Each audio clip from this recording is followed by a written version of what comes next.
Welcome back to SportsZone. And from one women's sports to another, we are going to be talking about the WNBA. Ian Cropper and Christian Bersuch are here to join me. And it's been an exciting offseason, but we have to start with the WNBA draft. Last night, the Dallas Wings are up at number 1. There's a lot of talk about who they're going to go with, and they end up going with AZ Fudd from UConn. I mean, what do you guys think about the pick? Was it the right decision?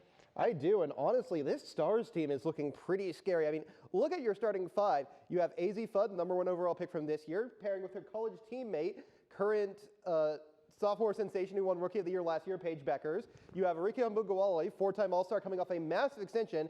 Alana Smith, who is a defensive machine, and Maddie Segrist, who just met with the Pope, asked the Chicago Bears and Chicago White Sox. That tends to help out your fortunes. Hopefully we can have a blessing on the Dallas Wings. Exactly. But I mean, Christian, what did you think about the move going AZ Fudd number 1? I think that with all the speculation that there was never any way it wasn't going to happen, something that a lot of people that I was talking to on Twitter about were saying is that for team chemistry, there was never any chance they didn't take Fudd. You're going to make your superstar, your young player, your franchise player for the next decade unhappy in a wound that would probably never have really healed if they had not chosen Fudd. So I think, yeah, it was going to happen.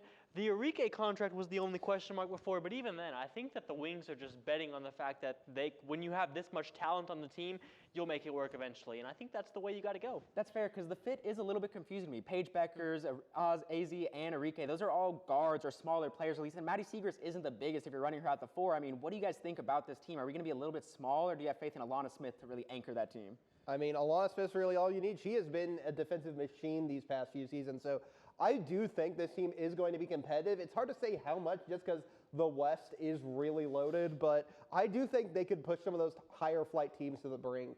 That's fair, Christian. I mean, it doesn't seem like you agree. I don't want to. I'm not going to sit here and say the Wings are bad, but like Ian talked about with the West, I don't think that they can knock off the teams at the bottom of the playoff race. I think that this is a team that takes a year or two to get going, that even we talked about a questionable fit. Worst case, it's going to take them some time to learn. It's going to take some adjustment. It's going to take time for one of the players to decide that they will be the one to sacrifice. And like we've seen, like with LeBron, Wade, and Bosh, they went 9-8 in their first 17 games. Like it just takes time sometimes. And I think in the Western Conference, you don't have time to waste. That's fair. It's a pretty stacked conference. And I mean, Alana got that $1 million contract, that max deal, and there's been a lot of max deals given out across the WNBA. I mean, how have you guys felt they've spent? Do you think they've been giving out smart contracts, or do you think they've kind of been overpaying with this huge contracts available now?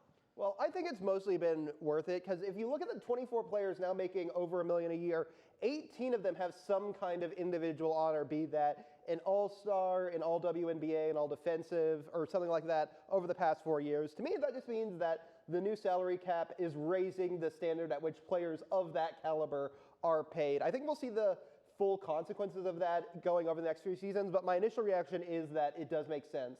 That's fair, Christian. I mean, do you agree? Do you think they've been pretty smart in the deals they've been handing out? I do. I think especially like when you look at Toronto, like this is a team, I think looking to follow the formula that the Valkyries set for them a few years ago. They want to be competitive right away. So first $1 million backcourt, and it's by a team that hasn't even played a game yet. I mean, that's pretty crazy.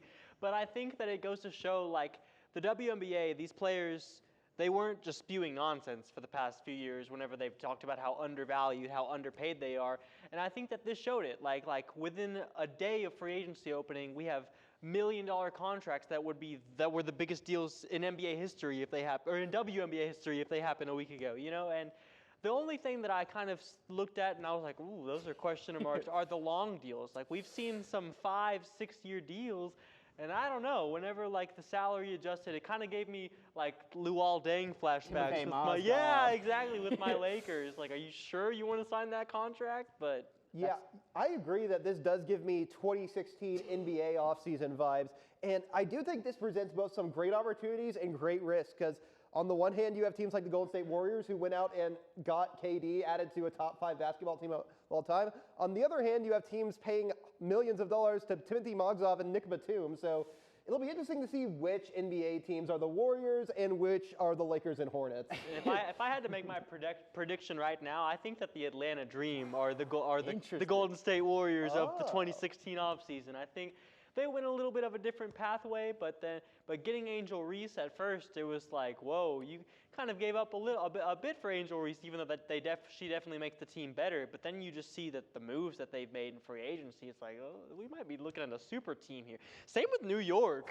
We have to talk about New York. New York? Adding Satu Sabali to a championship core. I mean, now there's your KD. That's your KD, that's honestly. the Warriors, Going to a team that lost in a championship game and is now adding a star player. I mean, what do you think about the Satu addition, Ian? I mean, at the very least, you have to consider them the favorites to win the East. And it's not quite as loaded as the West, but there are still some great teams there. But that roster is just insane, combining for 19 All-Stars, 17 WNBA selections, and 3 MVPs. What a lineup. Wow. It's stacked. I mean, yeah, but another free agency addition that I do want to talk about is that Toronto, the first ever $1 million backcourt, and they haven't played a game. Like you said, that's just crazy. What do you think about this backcourt? Do you agree with the strategy of trying to win immediately, or do you think an expansion team should take a slower approach to building? I actually like it a lot. I think Mabry and Sykes, I mean, both of these players are they can handle the ball by themselves. Like, they can be the only player on the court and carry the offense. Both of them above average defenders too. I think if you're a new franchise like Toronto and you're looking to make a splash,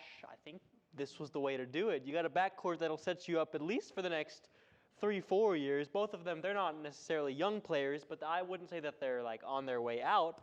I think you could have a few competitive seasons as Toronto. And I think we also have to mention in the WNBA draft, Toronto went with, in my opinion, one of the most underrated players in the draft, which is Kiki Rice. I think she creates her own shot really, really well, and I think she'll fit in with that backcourt really, really well. What did you think about Portland's offseason? Because they haven't made the big splashes that Toronto's necessarily made, but have you thought they've made some good moves this offseason? Well, I honestly like them more than Toronto because I think Toronto is playing a kind of risky game here. Like, yeah, that $1 million backcourt is unstoppable. The problem is you only have like 2.5, 3 real players on a roster that requires 5 at least. Like, no one wants to see the WNBA version of the 2024 Phoenix Suns. I do worry that this is going to be a high-risk gamut, and given how much the Blue Jays and the Maple Leafs have been struggling, that it would be really bad for Toronto right now. That's fair. They need good vibes in Toronto. But I want to talk a little bit more about the WNBA draft. You know, we saw AZ Fudd go 1, obviously, but there were a lot of other really, really good players picked, and I want to know, did any of those picks stand out to you guys?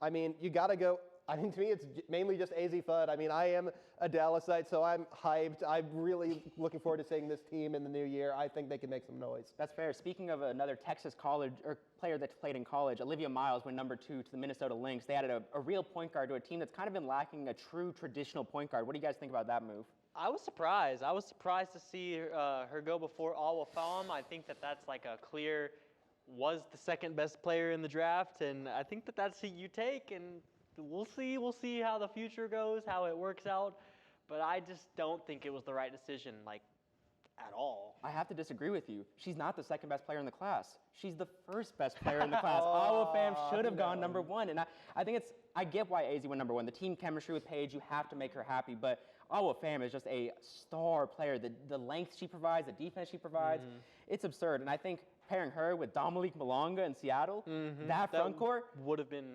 That's scary. That's real, real scary. And I'm scared for that team. But we got to talk about the future of the WNBA now. We talked about it in the draft, but now expansion. We saw Toronto and Portland get added this offseason, and 3 more teams officially announced: Philadelphia, Cleveland, and also Detroit. I mean, do you guys agree with these cities? Do you like the ads? I mean, yeah, I think all 3 are good cities. Philly is huge, and even though Detroit and Cleveland aren't quite on that scale, they're both proven sports cities. But I do think it's interesting how far the WNBA is already in its development. It was founded 30 years ago, and if you look at where the NBA was in 1976, 30 years after its founding, it was still struggling to stay afloat. But that was also the era when you had guys like Bill Russell and Wilt Chamberlain who inspired that next generation of superstars, the Jordans, the Hakeems. And I think we might already be entering that era for the WNBA. So what does the WNBA's version of the 2000s look like when you get guys like LeBron, CP3, Kevin Durant?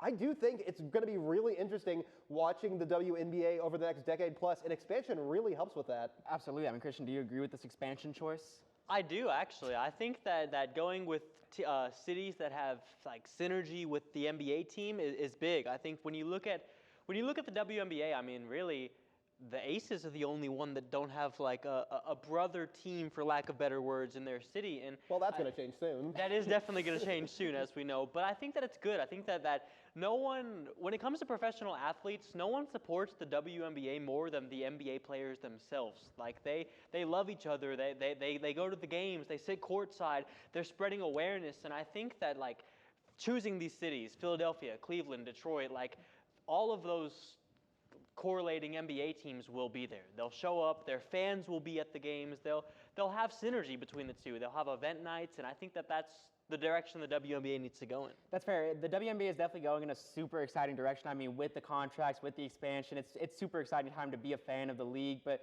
sadly, that is all the time we have to talk about the WNBA. Next up, we will be talking about the Masters. So join me after this break.